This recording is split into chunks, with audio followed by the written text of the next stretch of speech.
Graça e paz. Carta do apóstolo Paulo aos Romanos, capítulo 1, do verso 1 ao 7. Paulo, servo de Cristo Jesus, chamado para ser apóstolo, separado para o evangelho de Deus, que ele, no passado, prometeu por meio dos seus profetas nas Escrituras Sagradas. Esse evangelho diz respeito a seu filho, o qual, segundo a carne, veio da descendência de Davi, e foi designado Filho de Deus com poder, segundo o Espírito de Santidade, pela ressurreição dos mortos, a saber, Jesus Cristo, nosso Senhor. Por meio dele, viemos a receber graça e apostolado por amor de seu nome, para a obediência da fé entre todos os gentios. Entre esses se encontram também vocês que foram chamados para pertencerem a Jesus Cristo. A todos os amados de Deus que estão em Roma, chamados para ser santos, que a graça e a paz de Deus, nosso Pai, e de nosso Senhor Jesus Cristo estejam com vocês. Estamos diante de um livro que traz de forma bem clara que Deus salva pecadores através de Jesus Cristo. Essa é a mensagem do Evangelho.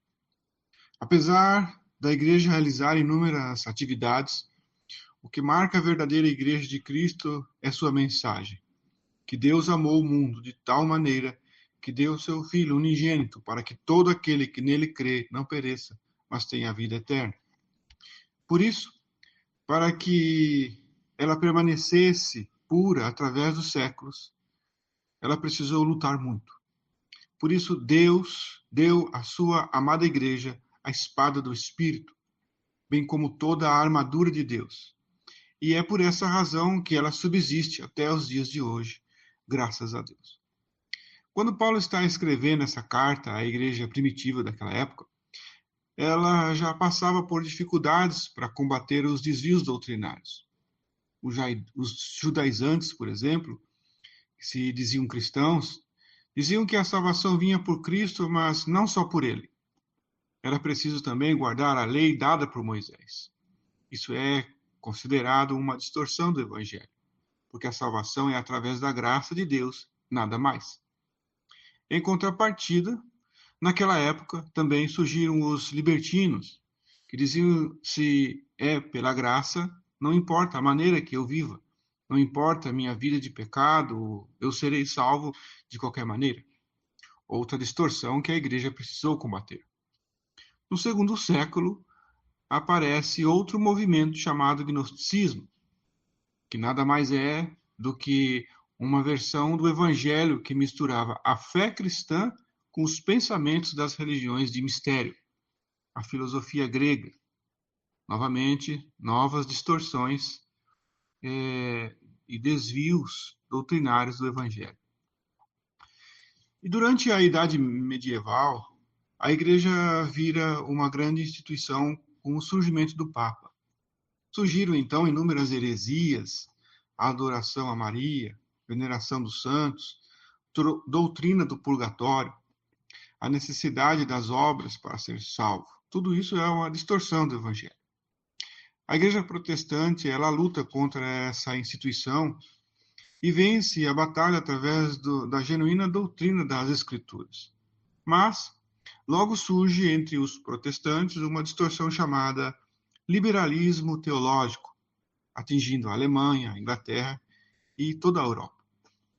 E acabou contaminando também depois, posteriormente, toda a América.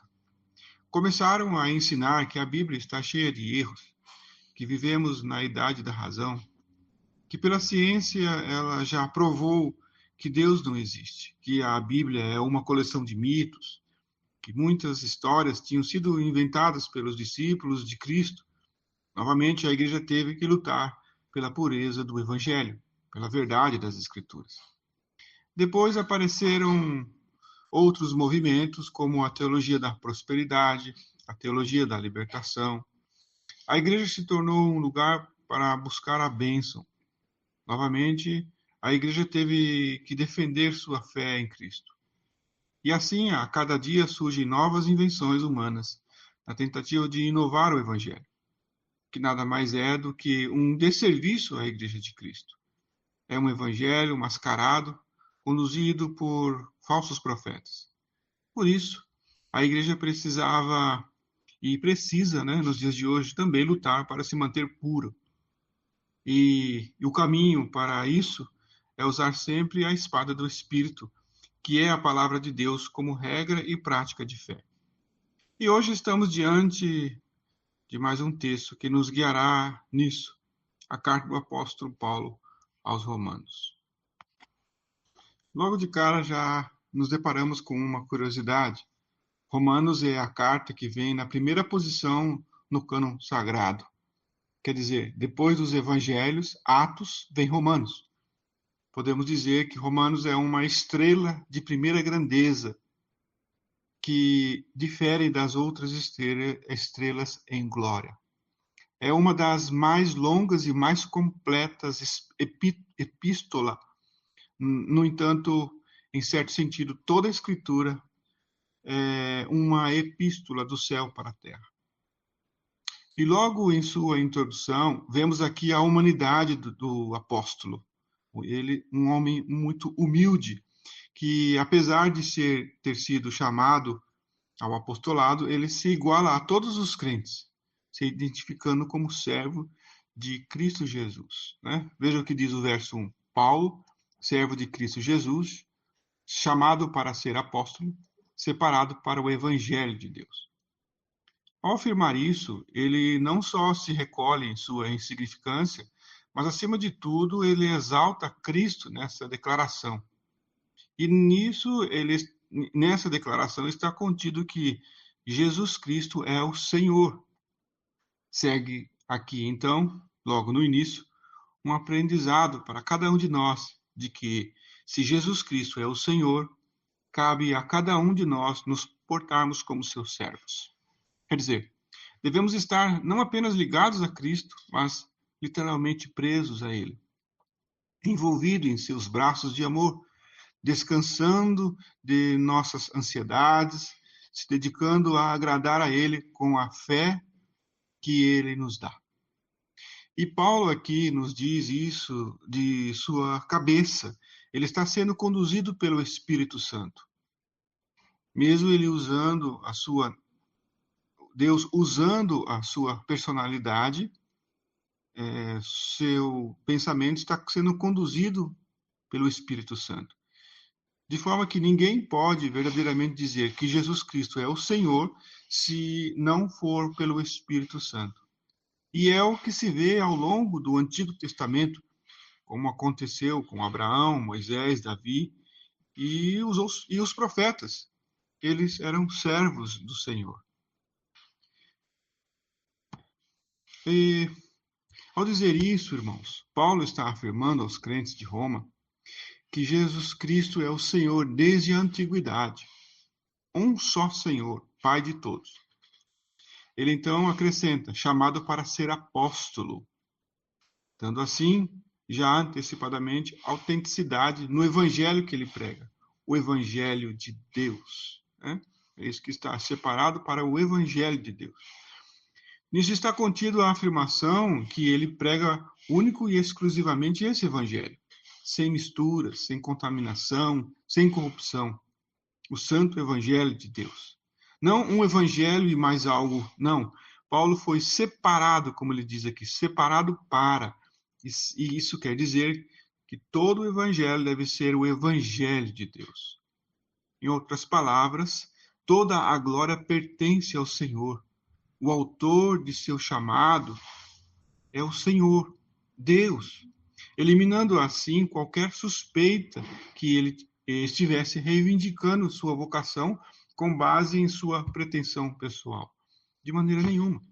O que, na realidade, havendo já naquela época muitos falsos apóstolos, falhavam nisso porque suas pretensões eram únicas e exclusivamente a ostentação de seu bastão, de seu título, por assim dizer. O ponto aqui é que a função de um apóstolo deve consistir exclusivamente na pregação do evangelho. E e aí nós faríamos a grande pergunta: e que evangelho é esse? É algo novo? Algo inusitado? Como se uma virada de chave? Não.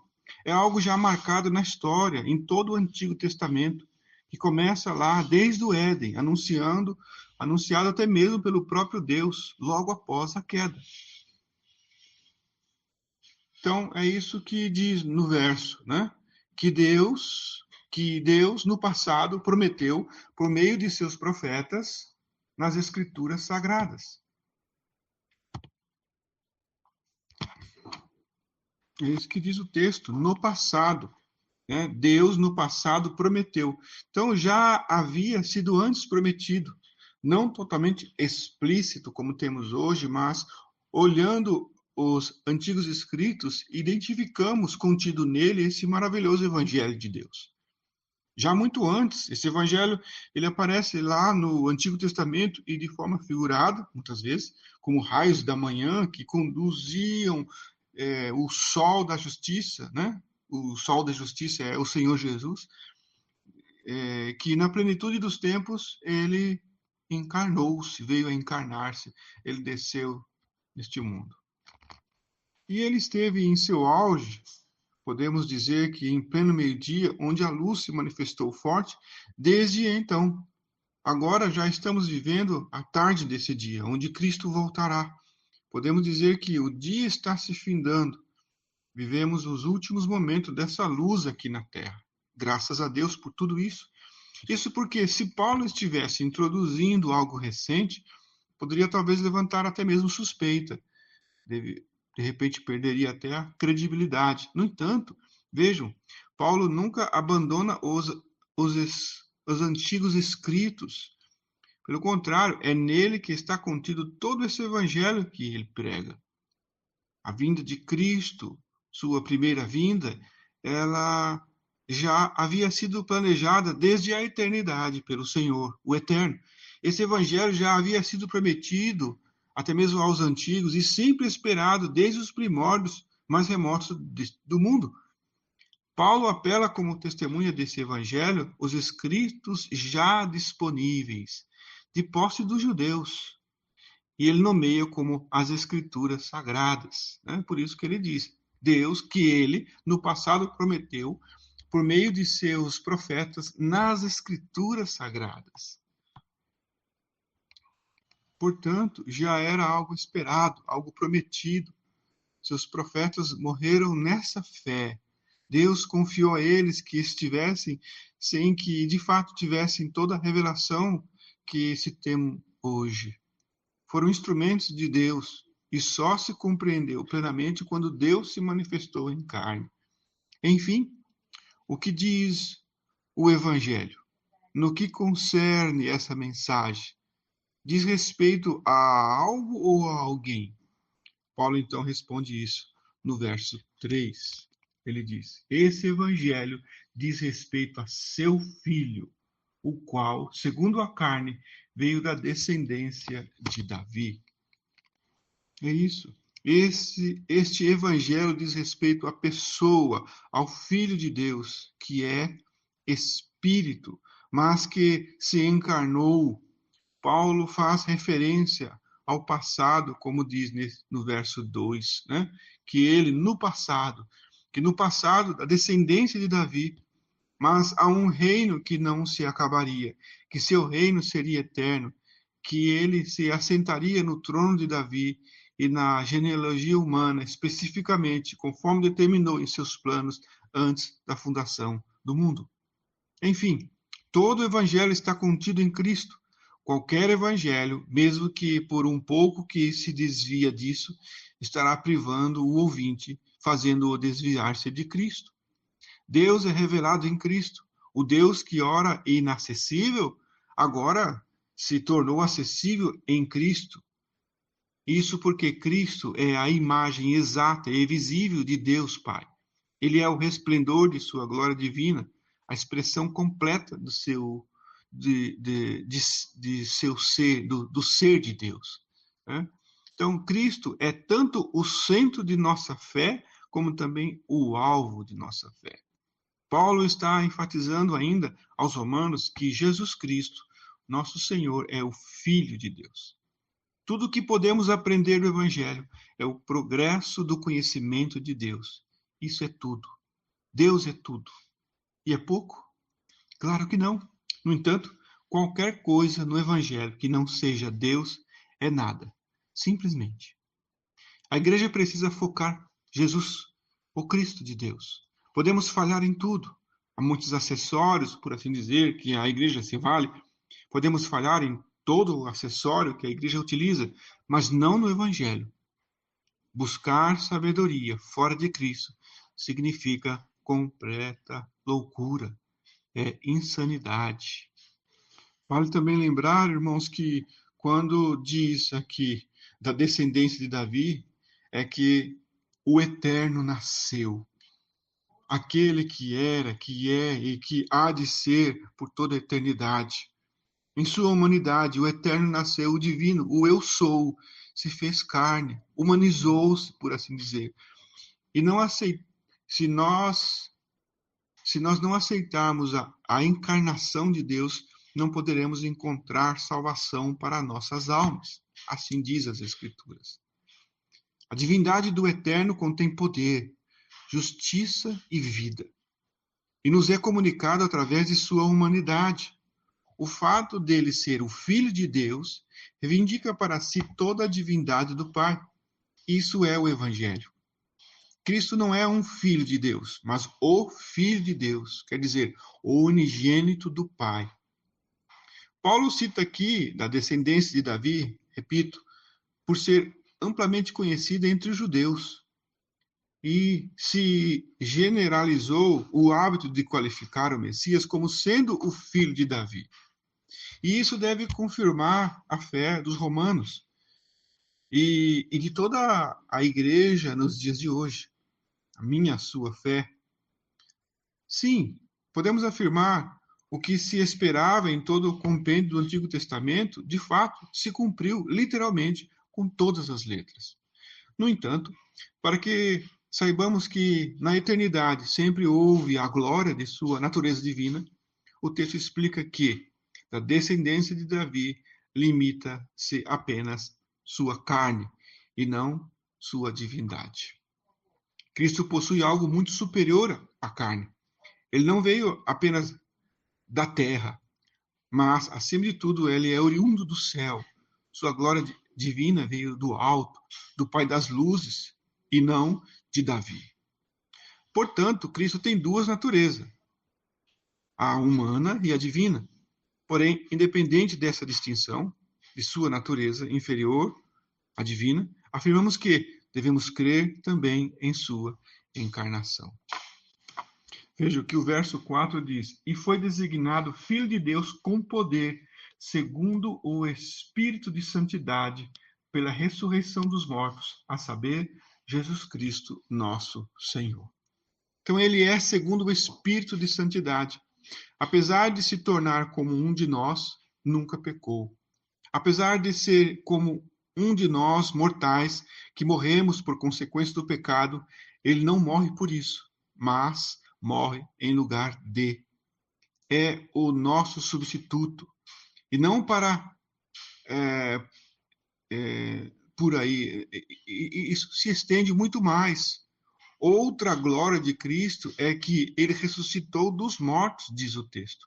Ao crermos nisso, cremos no todo de Deus revelado aos homens. Só assim poderemos ser salvos. Os romanos precisam se lembrar disso. Que isso também traga luz ao nosso entendimento. E então, reafirmo aqui, repetindo, esse é o Evangelho de Deus. Creia no Evangelho. Esses versos, o verso 3 e o 4, tratam a respeito da promessa de Deus. E Deus amou o mundo de tal maneira que deu seu Filho unigênito, para que todo aquele que nele crê não pereça, mas tenha a vida eterna. Esse Filho que Deus, por seu amor, deu ao mundo é, a saber, como diz no verso 4, Jesus Cristo, nosso Senhor. Cristo é o verdadeiro tesouro oculto no campo das Escrituras. Todos os profetas e apóstolos dão testemunho dele. Sim, ele nos foi dado pelo Espírito Santo, nascido da Virgem Maria, descendente de Davi. Da mesma forma, José, seu pai terreno, por assim dizer. Quanta riqueza num pequeno texto, igreja. São palavras de vida. Deus levantou homens mortais como Paulo, o fez um enviado de Deus para anunciar seu evangelho. Receberam a graça de serem chamados apóstolos. Deus os fez um espetáculo para o mundo. Levaram uma vida de dificuldades e perigos. Eram entregues à morte todo dia. Como pode ainda, nos dias de hoje, muitos negociarem o evangelho, trocando ouro por ferrugem. O evangelho é a respeito de Deus, e não de prosperidade financeira, de bens, de saúde física, de casamentos, de filhos. Se limitamos o evangelho a essa vida, somos os mais miseráveis de todos os homens. Há uma afirmação nas Escrituras. Por isso, a igreja, por isso, meus irmãos, é um grande privilégio podermos empregar toda a nossa existência à obra, ao serviço de Deus, seja por qualquer dificuldade, ainda que enfrentemos perigos nesse mundo. Paulo dirá nos próximos versos que fomos recebidos por Deus para a obediência da fé. Verso 5. Por meio dele, por meio de Deus, viemos a receber graça e apostolado por amor de seu nome, para a obediência da fé entre todos os gentios. Isso quer dizer, o evangelho faz isso, irmãos. Traz as pessoas a Deus. Se hoje ele está te chamando, se a pregação do evangelho o atrai, vá a Cristo. Deixe este mundo vil de pecado e se renda à vida. Se renda a Jesus Cristo. Ele é o caminho, a verdade e a vida. Paulo foca isso nesses versos. Seus conterrâneos precisavam desse ânimo para se firmarem na verdade. Vejam, o verso diz isso. Por meio dele viemos a receber graça e apostolado por amor de seu nome para a obediência da fé entre todos os gentios. Paulo, o apóstolo dos gentios, escreve ao que hoje conhecemos de Europa. É o milagre do evangelho de Deus alcançando até os confins da terra. É isso que o texto instrui, inclusive nos próximos versos. Diz assim o 6, entre esses se encontram também vocês que foram chamados para pertencerem a Cristo. E ao dizer por meio dele, quer dizer, por meio de Deus, por meio de Cristo, né, o verso 5, o apóstolo cita a fonte de toda graça recebida, que o ofício de apóstolo é por amor do nome de Cristo, não por nenhuma outra coisa, a não ser por amor do nome de nosso Senhor e Salvador Jesus Cristo. Deus não quer sacrifícios, ele quer obediência, e não sacrifícios, como diz o texto. Por meio de Cristo, recebemos a graça para a obediência da fé, sem distinção, sem discriminar qualquer nação que seja, mas para todas as nações da terra. Tudo para que, então, pelo verdadeiro evangelho de Deus, venhamos pertencer a ele, como diz o texto, pertencer a Jesus Cristo, para deixar este mundo de pecado. Devemos então perdoar por amor do seu nome, nos reconciliar com Deus e com uns para com os outros. Maridos, amem suas esposas, mulheres, respeitem seus maridos, porque pertencemos a Cristo. Pais, não irrite seus filhos, filhos, obedeçam seus pais. A motivação é pelo amor de seu nome, para vivermos uma vida diferente da vida dos mundanos. É o que diz o texto, chamados para ser santos. Amém.